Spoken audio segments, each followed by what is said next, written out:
El aumento de hechos violentos en Chile ha llevado al gobierno a llamar, como hemos comentado, a las distintas fuerzas políticas a buscar un acuerdo nacional de seguridad. Una situación que alarma por el incremento de homicidios, de casos de narcotráfico y el uso de armas de fuego. Para analizar este escenario estamos en contacto con Alejandra Luneque, académica del Departamento de Sociología de la Universidad Alberto Hurtado. Alejandra, ¿cómo estás? Muy buenos días. Muy buenos días, Nicolás. Gracias por la invitación. A ver, vamos con algunos puntos claves, Alejandra, que tiene que ver con... Hay una sensación de inseguridad que se condice con los hechos de violencia y hechos de violencia que son aún más graves. Y hago la pregunta, ¿que se tenían en consideración antes? Aquí ha habido un tema que se da hoy, que se da hace mucho tiempo, que se ha ido incubando. ¿Cuál es un poco la percepción? Lo que está asociado a esto claramente tiene que ver con el uso de armas de fuego. Hay más violencia involucrada en los hechos. Y eso tiene un correlato de las estadísticas de control que ha dado la policía, la fiscalía, que hemos escuchado también. Que, por ejemplo, solo el año 2021, el año 2022 ya van en mil o un poquito más de 1000 armas incautadas. Ya. Entonces, obviamente esto no tiene que ver solamente con que hayan armas de fuego. Hay causas a la base de este problema, pero lo que hay más es porte de armas o se ven más armas involucradas en todos estos delitos. Entonces, y eso ha sido más explosivo durante el 2022. Eso se ha notado más y las estadísticas policiales así lo están demostrando. Claro, finalmente los datos son bien claros en términos de que no es solamente una percepción, una idea, o sea, efectivamente hay más armas de fuego en las calles, se están usando más y lamentablemente, como aquí se da una proporcionalidad, si hay más armas de fuego, hay más casos donde hay muertes asociadas al uso de estas armas de fuego. Eso es un hecho claro. Piensa tú que las estadísticas señalan que el 2011 las incautaciones por armas de fuego fueron 497 y el 2021 sobre 800. Y ahora estamos hablando de 1000 en el casi primer trimestre, un poquito más de 4 o 5 meses del año. Por tanto, sí, hay hechos reales, datos concretos que están hablando de mayor circulación de armas en el territorio nacional y la hipótesis más plausible respecto a esto, que no es solamente para el caso chileno, sino que también, por ejemplo, estaba mirando las noticias en Cali, Colombia, que también había un aumento muy fuerte de homicidios, de sicariato, etcétera, tiene que ver con la concentración de armas en la ciudad pospandémica, en este contexto de pospandemia. De alguna manera también la situación del cierre de frontera habría acelerado, impulsado o potenciado este hecho, así uno lo podría entender, ¿no? Uno podría entender que entraron las armas y se quedaron en ciertos territorios que antes salían, ¿no es cierto? Con el confinamiento se dejan de distribuir. Digamos que era un lugar de paso, así podría entenderse.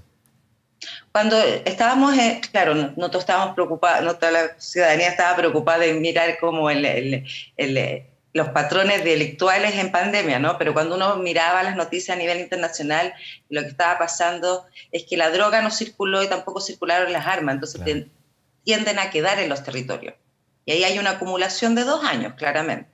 Es una hipótesis, sobre eso yo entiendo que el Ministerio del Interior está trabajando con observatorios y mesas de trabajo para ver si esta hipótesis es una de las más plausibles para poder entender en el fondo esta violencia tan expresa que estamos viendo en las calles y en distintos contextos.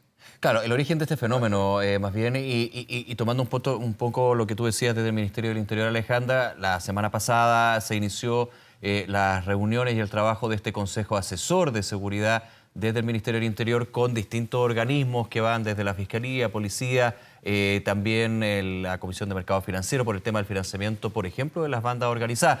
Y en ese sentido se dijo desde el Ministerio del Interior, la ministra Siches, que el primer gran objetivo es reducir el poder de fuego que hay en las calles, abordar el tema de las armas. Y uno diría aquí desde las armas, pero también de quién utiliza las armas, y ahí está la complicación también, ¿no?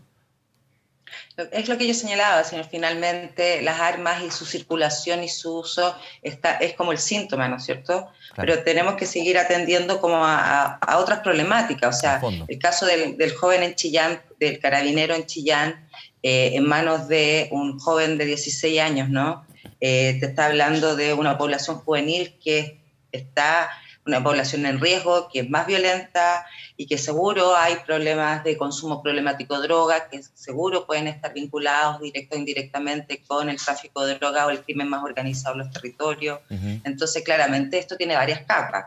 Abordar solamente la incautación o la trazabilidad o las cadenas de custodia de las armas de fuego es una línea de control, pero claramente hay que trabajar sobre otros múltiples factores, o sea, también donde si esto está relacionado como hipótesis al narcotráfico o al crimen organizado, hay que comprobar esa tesis, y por otra parte también hay que comprobar que hay un mercado interno hoy en día de consumo de drogas, o sea, en el fondo una cosa es que la droga quede, pero la otra es que se siga transando. Claro. Entonces también tenemos que atender al mercado interno del consumo de drogas y al consumo problemático de drogas por parte de esa población juvenil cuando participa de carreras delictuales. Ahora, en el punto concreto también que estamos conversando, Alejandra, uno podría tener claridad absoluta, y siempre desde la hipótesis y el análisis que estamos haciendo, por supuesto, de que el narcotráfico está íntimamente relacionado con el aumento de la violencia y finalmente de los hechos delictuales.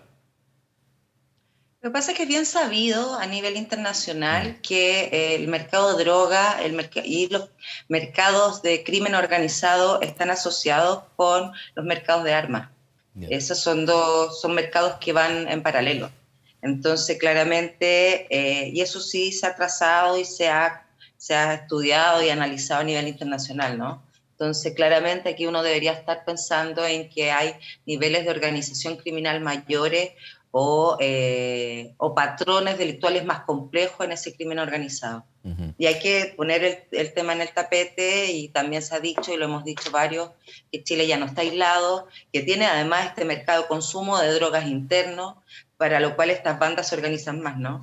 O sea, si el consumo no existiera, no habría tanto crimen organizado. O sea, también nos tenemos que hacer cargo de nuestras propias falencias como sociedad, de decir, sí, hay mayor consumo, o sea, en el fondo desde la marihuana hasta las drogas más sintéticas o graves, digamos. Y hay otro tema que siempre hemos conversado aquí en el canal con nuestros distintos entrevistados, que son las redes de influencia y también el ecosistema que se va generando desde las bandas criminales de narcotráfico, en términos, por ejemplo, de los lugares donde se vende, se comercializa y se va extendiendo esta red criminal, donde el líder, digamos, o los líderes son finalmente también líderes de los barrios y captan los barrios porque finalmente le entregan todo al barrio cuando el Estado no está presente, cuando el Estado está ausente, para agregar otro pelo en la sopa, digamos.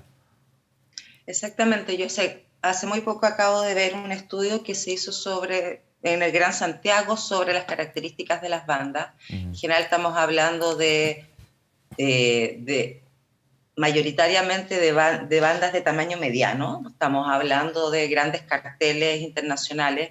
La Fiscalía ha dado cuenta que hay presencia, pero en general mayoritariamente se trata de crimen organizado de nivel intermedio, que opera sobre estos territorios periféricos, donde hay muchas causas o muchos factores asociados para que eso se desarrolle. Ahí se están bodegando, ahí se están distribuyendo. La declaración de los vecinos en estas periferias sobre balaceras, la percepción de balaceras ha ido en aumento en barrios formales e informales, ¿no es cierto? Y está esta disputa territorial que está asociada al crimen organizado aquí en Chile y en todo el mundo. ¿Cómo ves tú la discusión que se levanta o la conversación que se impulsa desde el gobierno, también desde el punto de vista técnico, desde la Subsecretaría de Prevención de Delito, pero desde el ámbito de todas las instituciones? El presidente Boric hablaba de un gran acuerdo nacional por la seguridad. ¿Esto es parte, puede ser un punto de inflexión, puede generar un cambio? ¿Dónde se tendría que también tener puesta la mirada, a tu juicio? Mira, yo creo que eso va en la línea correcta, en la medida, en dos sentidos. O en la medida en que ese Pacto Nacional por la Seguridad se oriente a mejorar la coordinación institucional de todas aquellas agencias que están a cargo del control. Nosotros, por ejemplo, hace 20 años que se viene hablando de un banco integrado de datos, cosa que tú puedas tener a un detenido, por ejemplo, y puedes hacer la trazabilidad de ese sujeto desde que es detenido hasta que pasa al enjuiciamiento y que después termina en la cárcel o sale de la cárcel, ¿no? Y eso hace muchos años que se viene promoviendo y no se ha logrado integrar en una sola base de datos de policía y fiscalía y gendarmería, por ejemplo, Finalmente, para hacer para que una uno pudiera trazabilidad, saber si lo cómo se dijéramos así, ¿no? comporta, ¿no? ¿Perdón? Para hacer una especie de trazabilidad, como lo que se hace, por ejemplo, en Exacto. términos de pandemia. Claro, y ese sistema que se viene hablando desde el año 2004, Ujú. uno esperaría que avanzara, pero no ha avanzado, Nicolás. Entonces también yo espero que de verdad esto se tome con mayor generosidad de parte de las instituciones, que se hagan los cambios legales que hay que hacer para que las coordinaciones interinstitucionales funcionen, porque hasta el día las instituciones del control siguen funcionando como segmentos estancos. O sea, ya hay un tema entre las dos mismas policías de quién hace las investigaciones, Claro. del fiscal a qué policía le encarga el caso, luego qué pasa con ese sujeto, qué pasa con el sistema de enjuiciamiento, después si recibe o no condena, qué condena recibe, después todo es una mirada sistémica a cada sujeto que está en el sistema, y eso no se ha Ujú. podido lograr. ¿Cuánto Y influye? hay Sí. trabas institucionales legales que hay que superar. Sí, me quiero quedar con el primer punto antes de las trabas legales institucionales, ese choque que se puede dar entre instituciones, choque que muchas veces es por la jurisprudencia que puede tener una por sobre otra, no solamente de las policías, que muchas veces se hace el ejemplo acá de PDI con Carabineros, sino también del Poder Judicial, de los órganos técnicos. ¿Eso cuánto puede influir en el escenario que estamos describiendo? Lo que pasa es que muchísimo. O Mm. sea, en el fondo yo creo que finalmente es como, o tú entiendes que esto es un problema sistémico, que tiene muchas causas, muchas implicancias, etcétera, pero que es un sistema, es un sujeto que comete delitos y que atraca, y que tiene acceso a droga, y que está en banda de crimen organizado, y después que entra y sale de la cárcel, ¿no?